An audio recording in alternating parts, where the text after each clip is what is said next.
Que a paz do Senhor Jesus, uma vez mais, possa com todos estar. Estamos reunidos nessa casa fraterna, uma vez mais, para refletirmos nas lições legadas por Jesus, por seus prepostos. Nós trouxemos para a reflexão da noite de hoje um ponto que está no capítulo 17, item 3 do Evangelho segundo o Espiritismo. O capítulo 17 de Sede Perfeitos. E este item, ele traz o subtítulo como o homem de bem. Muitas vezes a gente fala o homem do bem. Não, homem de bem.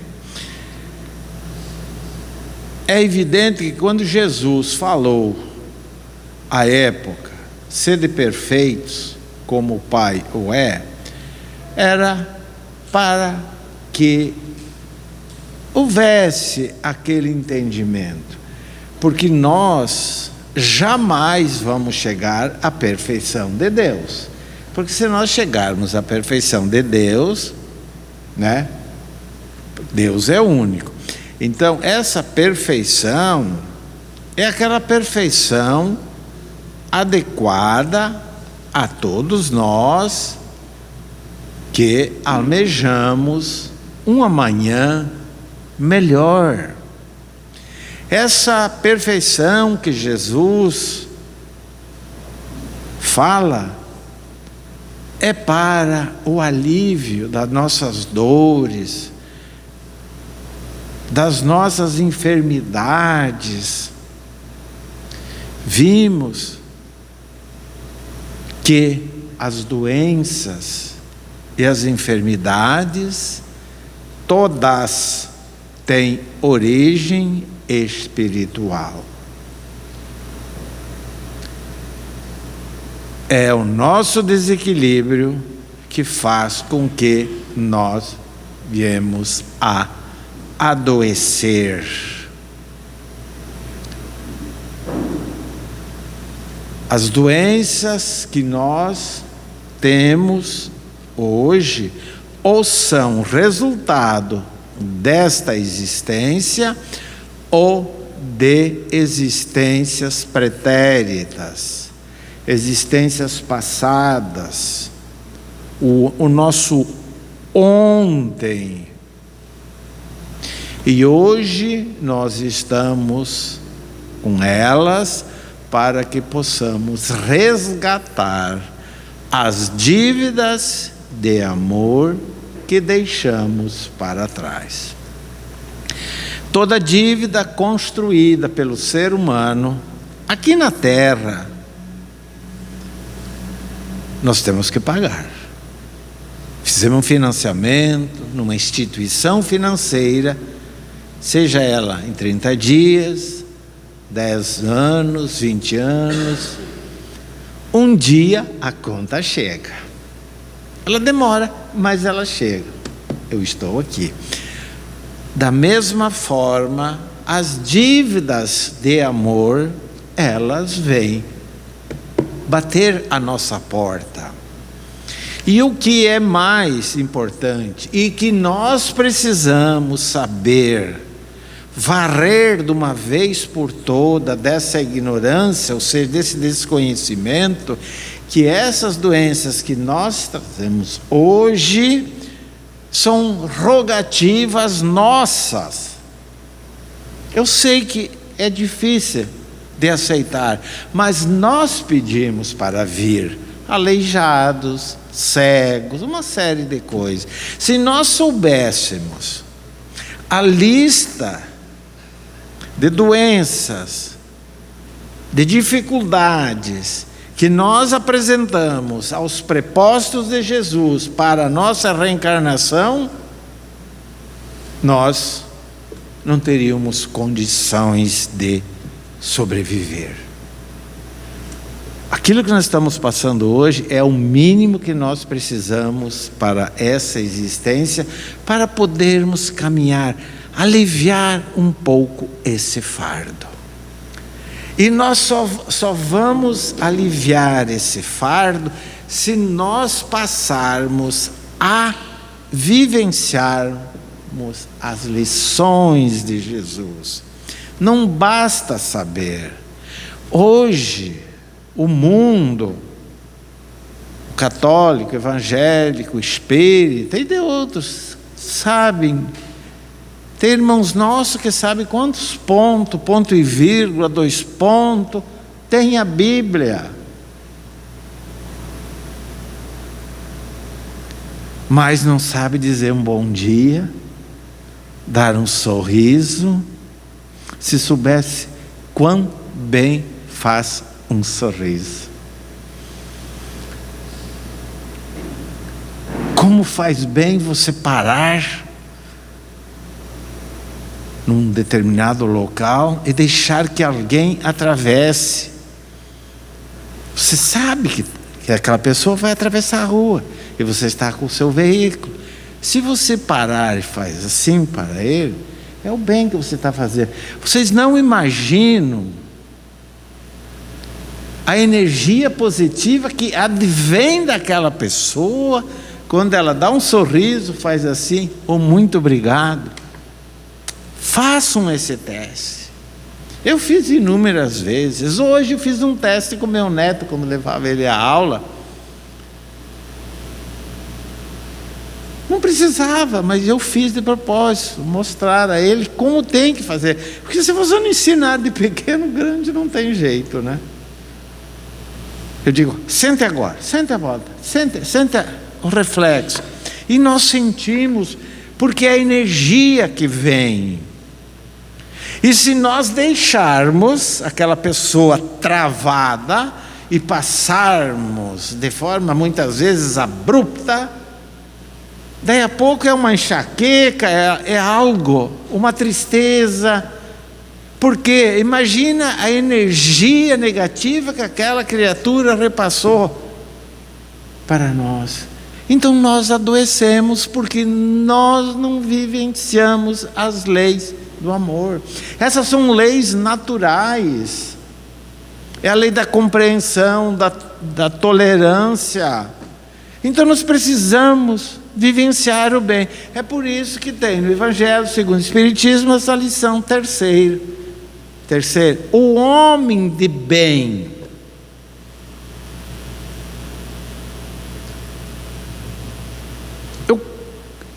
Eu dei uma repassada antes de vir e efetivamente ela me sensibilizou tanto que da casa até a esta casa eu não quis falar com ninguém. Eu falei para a minha querida companheira, eu disse, meu Deus, eu estou tão emotivo, porque uma lição dessa faz com que nós desnudemos, tiramos essa indumentária que nós temos. Vamos à lição? O verdadeiro homem de bem é aquele que pratica a lei de justiça, de amor e de caridade na sua maior pureza. Questiona sua consciência sobre seus próprios atos. Perguntará se não violou essa lei, se não fez o mal, se fez todo o bem que podia, se negligenciou voluntariamente uma ocasião de ser útil, se ninguém tem queixa dele, enfim, se fez aos outros tudo o que gostaria que lhe fizessem. Como reagir num parágrafo desse, meus irmãos? Como reagir? Coloquemos nós, verdadeiro homem de bem, que pratica a lei da caridade. Aí fala aqui: você não violou, você não fez o mal, você fez todo o bem que podia, você não negligenciou. Como foi o nosso dia hoje? Como foi o nosso ontem ou anteontem? Tem fé em Deus. O que significa ter fé em Deus, meus irmãos? Ter fé em Deus é confiar em Deus, é ter a certeza que tudo que nós temos e detemos é de origem divina, e tudo é transitório. Somos meros depositários, ou seja, tudo que temos, tudo que detemos principalmente, uma hora, um dia nós teremos que prestar contas a Deus, nosso Pai. Que fizeste com a sua inteligência? De que adianta sermos inteligentes e essa inteligência estar lacrada, não levar ao conhecimento dos outros? Eu confesso, eu falo de mim agora, quando eu sei de algo, eu procuro levar, passar adiante. É evidente que tem fatos que não se pode falar. E também Jesus mesmo advertiu: não joguei pérola aos porcos. Que também devemos saber como agir com a verdade. É como diz Emmanuel na lição que eu estudei hoje: seja verdadeiro, mas seja caridoso. Então, ter fé em Deus é confiar em Deus, é saber que Deus, vamos usar um termo para compreensão, é bom, é amor, Ele só quer o nosso bem. Ele não tem preferência para o preto, para o branco, para o asiático, para o rico, para o pobre, enfim, não tem. Todos somos iguais. Somos filhos do mesmo Pai. Ter fé em Deus é saber que nada acontece na nossa existência por acaso. Isso é ter fé. Porque acontece, mas não, é o seu livre-arbítrio, mas não é o acaso. Vamos lá, tem fé no futuro. Ou seja, o que nós estamos passando de dificuldade hoje, quem sabe amanhã estará debelado. Aquela dor, aquela doença incurável, às vezes. Porque a Deus tudo é possível. A Deus tudo é possível. Mas tudo tem sua hora. E é necessário que nós tenhamos merecimento, meus irmãos. Então é por isso o convite de Jesus: viver o bem, a prática do bem. O homem de bem que tem sentimento de caridade e de amor ao próximo faz o bem pelo bem. É o chavão, fazer o bem sem olhar a quem. Muitas vezes nós, fomentados pela nossa ignorância, mas com os padrinhos, orgulho e vaidade, nós procuramos fazer o bem pensando no amanhã. Ah, eu vou fazer o bem para o João dos Anzóis, quem sabe amanhã eu preciso dele. Não tem valor nenhum, então nem faça. Porque o bem feito dessa forma, ele já foi pago. Não espere nada, ele já foi pago, você já recebeu a sua. Então é fazer o bem sem olhar. Faça o bem.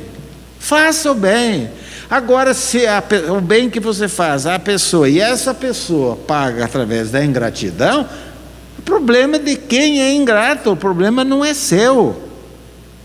Faça, segue.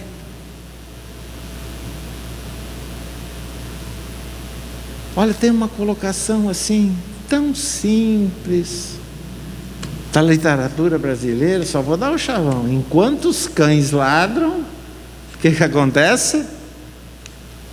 A caravana passa. Deixa que as pessoas falem disso, daquilo. Não é seu. Jesus alguma vez albergou isso. E agora me veio à mente que quando eu estava sentado, logo que eu cheguei, a Sônia pegou e abriu e mostrou para mim. Aqui, eu anotei aqui, há muitos anos, uma colocação de William Shakespeare. Ele diz o seguinte: guardar ressentimento é como tomar veneno e esperar que outra pessoa morra. Então não vamos, né? Vamos fazer o bem. Se a pessoa fez algo para nós, isso é problema dele. É problema dele. Mas ele fez isso, fez aquilo. Problema dele, foi ele que fez. Não aceite. Porque é vibração. Se você deixar as suas janelas abertas, esse pensamento vai voltar e você vai ficar doente. É o que Augusto Cury fala nas inúmeras obras dele. As janelas killer, né? É morte, matar. Então, se você deixa adentrar a sua casa qualquer um, você vai cobrar de quem? A não ser de você, correto? Vamos lá. O homem de bem respeita nos outros todas as convicções sinceras, convicção sinceras, não convicção interesseira, e não amaldiçoa quem não pensa como ele. Olha, se você pensa que a flor não presta para nada, o problema é seu. Deixa eu curtir o perfume. Mas eu não gosto disso. Tudo bem, vamos respeitar. Vamos lá. Em todos os momentos, a caridade é o seu guia. Então nós sabemos que o guia é aquela pessoa que nos conduz a um determinado local com segurança, né? Então, a caridade é o seu guia, tendo como certo que aquele que prejudica os outros com palavras maldosas, que agride os sentimentos de alguém com seu orgulho e seu desdém, que não recua perante a ideia de causar um sofrimento, uma contrariedade, ainda que ligeira, quando poderia evitá-la, falta o dever do amor ao próximo e não merece clemência de Deus. Pensemos um pouquinho o que está acontecendo no mundo, o que está acontecendo no nosso país, quanta cisânia semeada aos quatro cantos, né? Aqui, está aqui, ó. Tendo como certo que aquele que prejudica os outros com palavras maldosas é o que mais temos hoje. A calúnia, a difamação. Quem agride os sentimentos de alguém com seu orgulho e seu desdém, que não recua para nada, falta o dever do amor ao próximo e não merece clemência a Deus.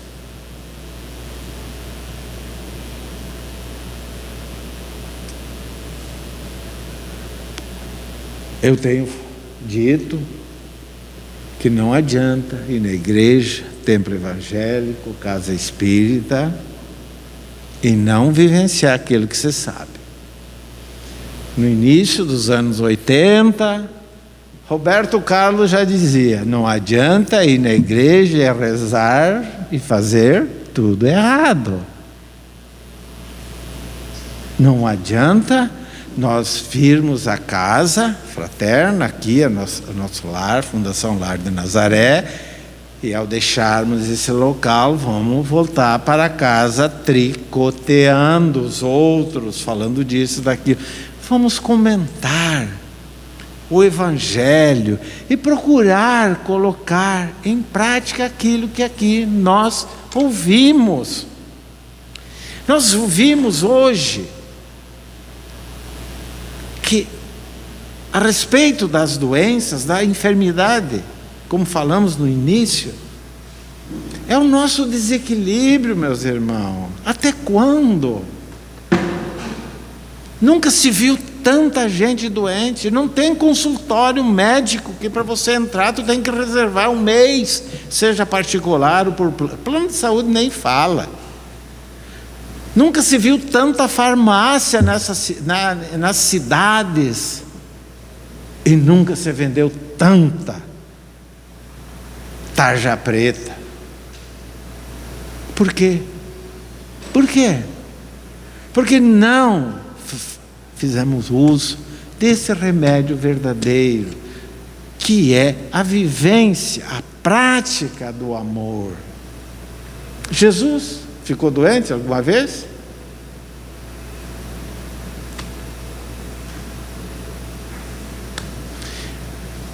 O planeta Terra está caminhando para um mundo de regeneração, onde o bem sobressai, onde o amor prevalece. Hoje nós estamos na Terra, um planeta de provas, de expiações, onde o mal está um pouquinho acima do bem. E tem inclusive no Livro dos Espíritos uma pergunta: por que o mal sobressai? Pela inércia dos bons.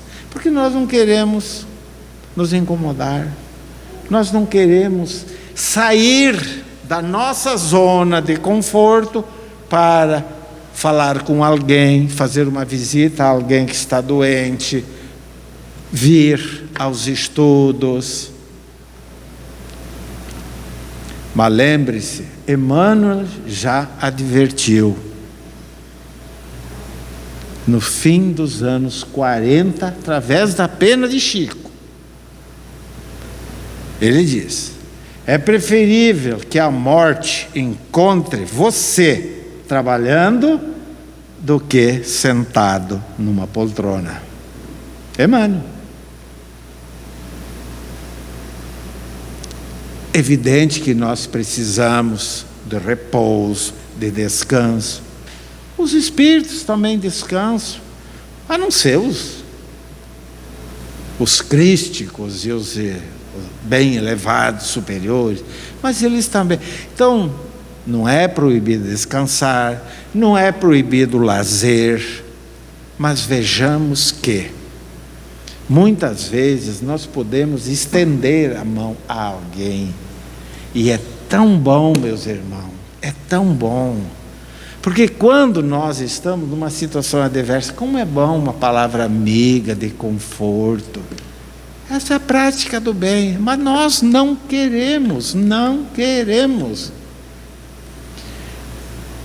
Nós temos que mudar essa nossa maneira de ser. Vamos estudar, meus irmãos, vamos estudar.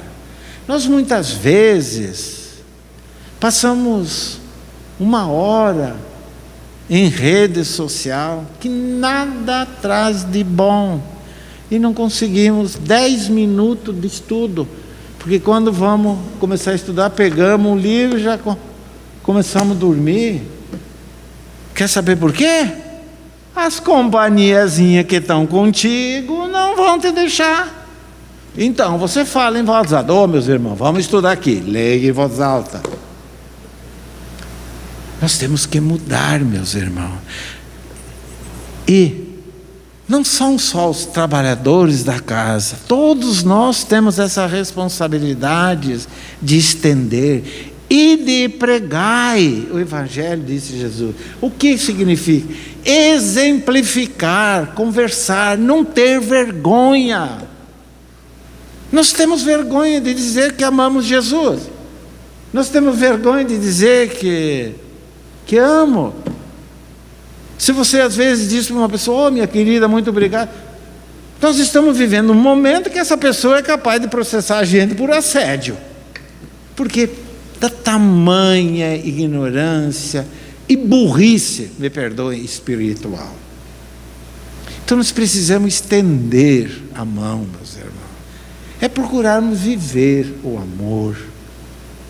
É a única maneira de nós curarmos essas dores, essas nossas inferioridades.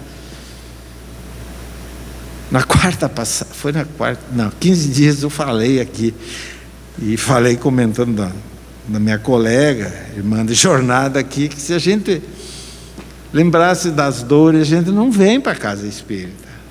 Não vem. Não vem. Mas quantas enfermidades já foram curadas por causa disso? Foram curadas. Nós somos curados aqui, principalmente no primeiro passo. Então vamos agradecer. Eu falei ali no término para os irmãos, naquela colocação que eu fiz quando eu abri do Eurípides Barçanufo. Então, meus irmãos, vamos à prática do bem. Vamos estender as mãos. Conversemos com as pessoas, levando esperança. Esperança, meus irmãos. Ah, mas o Brasil está assim. Não, está bem. O Brasil está bem. Somos nós que não estamos bem. Somos nós. Tudo passa. Os temporais, os tsunamis que estão por aí, é normal. O que Jesus diz a respeito dos escândalos?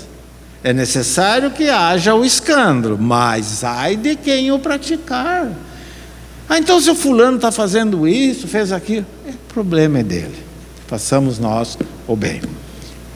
Esta é a reflexão da noite de hoje, que possamos ter a coragem de vencermos nós mesmos e começar a vivenciar o bem, o amor exemplificado por Jesus. Muita paz, Jesus nos abençoe.